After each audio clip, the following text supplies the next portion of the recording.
Bienvenidos, esto es Homo Optimus, una producción de Total Sapiens para todos ustedes. Mi nombre es Sergio Anaya. El tema de hoy es acerca de la libertad de expresión y dos casos en particular, el caso de Paul Velázquez, un periodista del norte del país, que fue baleado después de haber expuesto la corrupción en el municipio de Ahome,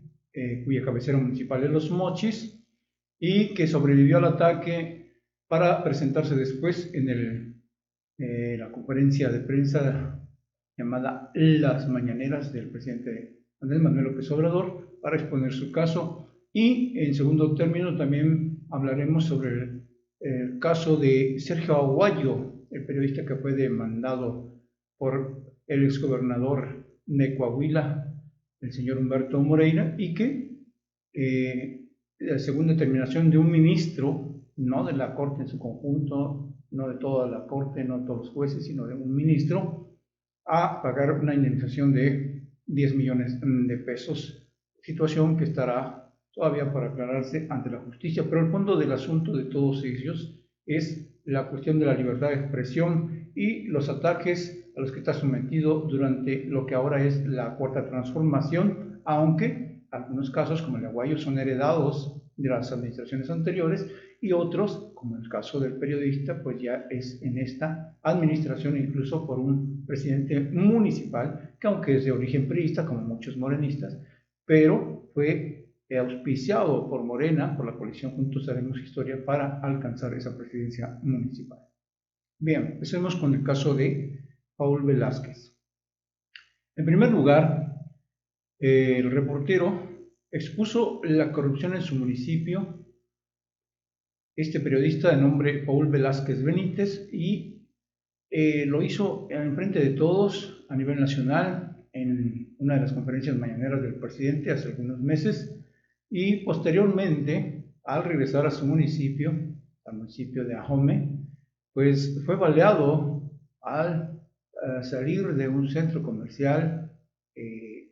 y afortunadamente pudo sobrevivir luego de que los sicarios o el sicario lo diera por muerto con un balazo en la cabeza, y posteriormente pudo recuperarse y 48 días después logró estar de nuevo en la mañanera y decirle al presidente los riesgos que están corriendo no son cuestiones de palabras, no son cuestiones de declaraciones o de protagonismo de los periodistas, sino que en realidad están en constante riesgo porque las autoridades locales suelen ser todavía mucho más virulentas y matan a los periodistas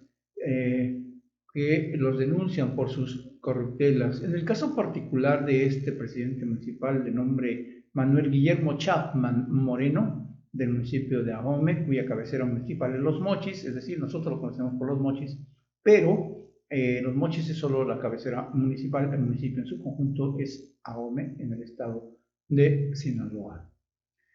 Este presidente municipal pues es de extracción priista totalmente, discípulo de Fernando Ortiz Arana incluso, y fue auspiciado por Morena, pues en esas alianzas que realizaron para poder alcanzar el mayor número de votos, tanto para la presidencia del país como para la legislatura nacional, el Senado y la Cámara de Diputados, y desde luego para ganar en algunos estados y presidencias municipales. Estas alianzas han dado como resultados diversos dolores de cabeza para la Cuarta Transformación. Entre ellos, pues es este presidente municipal de Ahome, de nombre Manuel Guillermo Chapman Moreno, que ha tenido varias declaraciones desafortunadas, como el hecho de emitir declaraciones en contra de una alumna con sobrepeso a la que le dijo que estaba prácticamente informe. En fin, y entre otros casos, en alguna primaria donde se presentó igual, preguntó si conocían su nombre y pues desde luego pues los niños ni idea de quién fregados es este señor, y se emocionó, se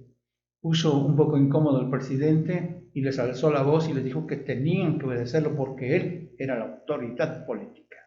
Así las cosas estamos en México. No todo es Ciudad de México, Ciudad de Guadalajara, Monterrey, no todo es Veracruz, no todo es Villahermosa. Hay lugares del país donde realmente todavía priva la ley de la selva y eso tenemos que solucionarlo entre todos, en particular en estos casos que representan un ataque directo a lo que es la libertad de expresión, a la libertad para denunciar, al derecho a la información que tienen los ciudadanos en cualquier parte del mundo y de nuestro país en particular. ¿Qué es lo que pide el periodista? No pide que lo ayuden, que lo envíen al extranjero, que le den una beca. No, solamente exige justicia, que se castigue a los responsables, al actor material y al autor intelectual de ese atentado que sufrió solo por denunciar la corrupción en su municipio. El otro caso también está vinculado a la corrupción y es el del columnista Sergio Aguayo, columnista y además catedrático universitario, quien llamó corrupto al ciudadano exgobernador de Coahuila, Humberto Moreira, que este se sintió ofendido y dijo pues que le hacía daño a su buena fama, cual diríamos nosotros, pero en fin, así lo tomó, así lo denunció. Y su caso vamos a retomar las palabras de Pedro Salazar, el columnista del Financiero, que disecciona a la perfección lo que fue este caso de Sergio Aguayo y Humberto Moreira. Dice este columnista, en marzo de 2019, el juez 16º de lo civil en la Ciudad de México absolvió al conocido columnista, ahora condenado, Sergio Aguayo, de todas y cada una de las prestaciones que le fueron reclamadas. Es decir, no procedió. Para llegar a esa conclusión, el juez usó la ley, las sentencias de la Corte, es decir, la jurisprudencia, y los tratados internacionales que deben ser tomados en cuenta por los juzgadores para valorar cada caso y emitir la sentencia respectiva.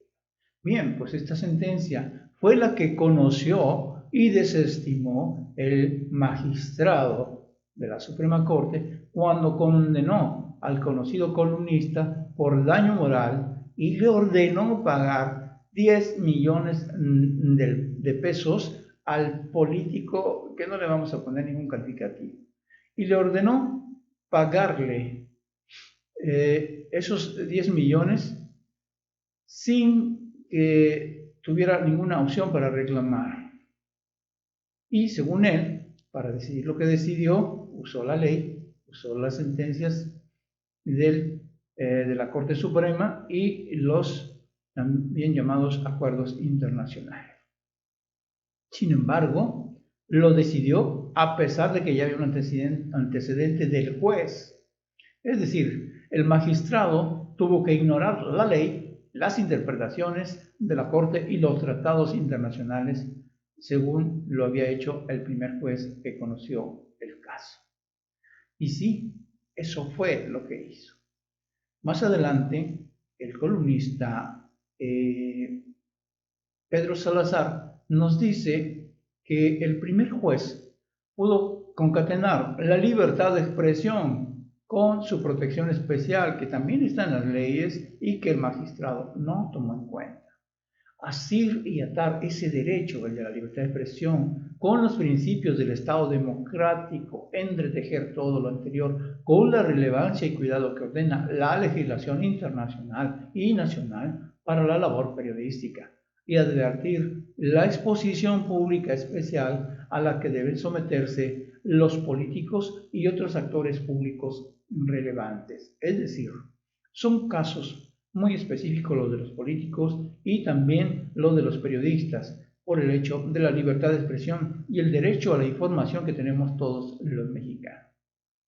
¿Qué hizo el magistrado, en cambio? Pues ignoró todo lo anterior y eligió el derecho que le permitió sancionar sin razón y sin proporción, además, su decisión inconstitucional, inconvencional e ilegal a todo esto al mismo tiempo. Es decir, el magistrado decidió violar la libertad de expresión del columnista y periodista Sergio Aguayo, simplemente por su decisión personal. Estos son los asuntos que atentan contra la libertad de expresión, más allá de los casos personales que hemos presentado, casos individuales, pues lo que tenemos en su conjunto, además porque no son solamente atentados o no son solamente estos juicios que devienen en sentencias millonarias contra los periodistas, sino que ustedes lo saben perfectamente, ha habido decenas de muertos en los últimos años en este país en guerra, aunque lo quiera negar, que subsiste la confrontación armada entre diversos grupos en todo el país y que perjudican la libertad de los mexicanos. Pero lo peor de todo es que ni siquiera son grupos delincuenciales, en la gran mayoría de casos, los que atentan contra los informadores, sino que son los propios representantes del pueblo, los propios representantes del Estado mexicano, los que toman la ley en sus manos y mandan a matar a los periodistas, los que los denuncian y pretenden meterlos a la cárcel o que paguen sumas millonarias por supuesto daño moral. Pues, ¿cuál moral? Si todos sabemos perfectamente de qué pie cojean y que la mayoría de estos políticos se dedicaron a saquear y robar tanto en sus municipios, sus estados y en todo el país. Esa es la situación y que en este sentido es que tenemos que apoyar que haya una verdadera libertad de expresión en este país y que se juzguen y se castiguen los casos y no como insiste el presidente en que todo el mundo se le perdone, que haya total impunidad para quienes cometen todo tipo de delitos. No estamos de acuerdo en eso y la nación mexicana en su conjunto, todos los periodistas deberíamos exigir desde luego que haya libertad de expresión en este país. Y digo la palabra exigir, no pedir, no solicitar, exigir que se cumpla la ley, la constitución y los tratados internacionales para que la libertad de expresión sea una realidad en este país. Y por supuesto, a los compañeros, esos temerosos, esos que no quieren salir ni a la esquina, esos que no quieren ni siquiera abrir la boca ante los poderosos, pues que tomen un poco de valor y se enfrenten, no se queden ahí atrás escondidos esperando a que otros den la cara por ellos y los defiendan. Vamos todos a asumir, tener un poco de valor, demos la cara y peleemos el derecho a la libertad de expresión. Eso es todo por hoy, les agradezco su atención y nos vemos la próxima semana.